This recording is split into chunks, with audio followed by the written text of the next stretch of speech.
Teachers walk out. The year 2008 was a bad year for the U.S. economy. Banks failed. Businesses failed. People lost their jobs. Many people lost their homes. It was a very difficult time. States cut back on spending money for schools and other services.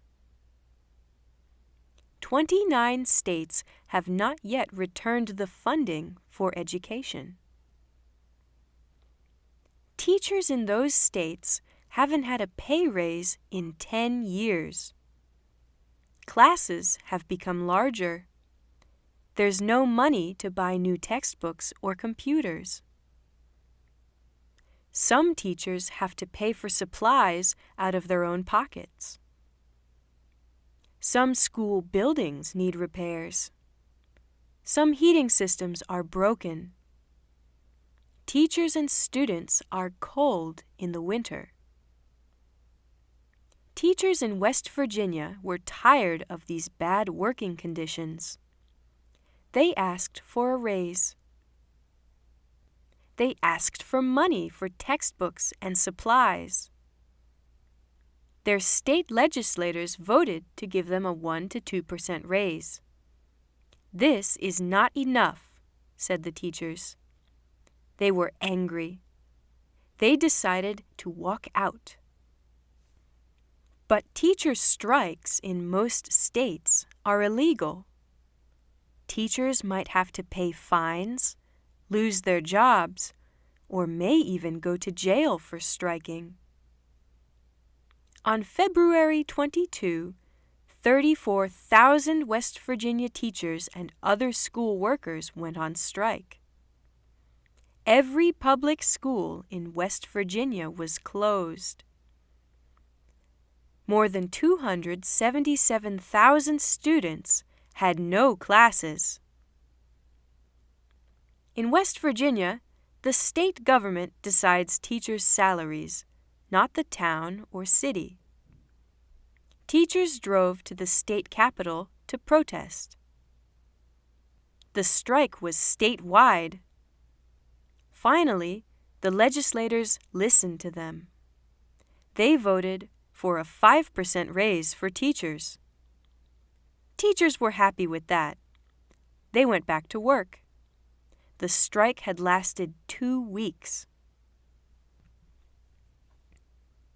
Teachers in other states. The West Virginia teachers' protest was on national television. Underpaid teachers in other states started to think, could they do the same thing? On March 16, Jersey City teachers had a 1-day strike. They protested low salaries and the increased cost of health insurance. A judge ordered them to go back to school after 1 day. On April 2, Oklahoma teachers walked out.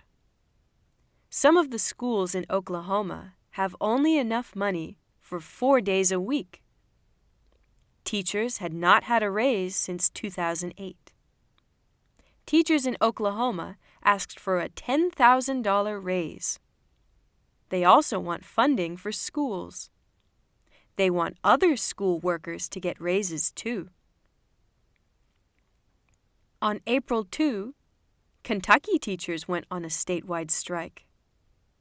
Arizona teachers asked for an increase in salary too. The governor wanted to avoid a strike. On April 13, he promised to give teachers a 20% raise by 2020. Teachers in Texas might want to walk out, but they probably won't. Texas has severe penalties for teachers who strike. In Colorado, teachers earn 15% less than they did about 20 years ago. If they don't get a raise by January 2019, their union will ask teachers to vote for a strike. How do strikes affect students and parents? When teachers strike, Students lose education time. Parents must pay for daycare or babysitters for younger children. They may have to stay home from work themselves. They could lose their jobs if the strike takes too long. Older students whose parents are not at home are on their own. School funding and teacher pay may be an important issue in the November elections.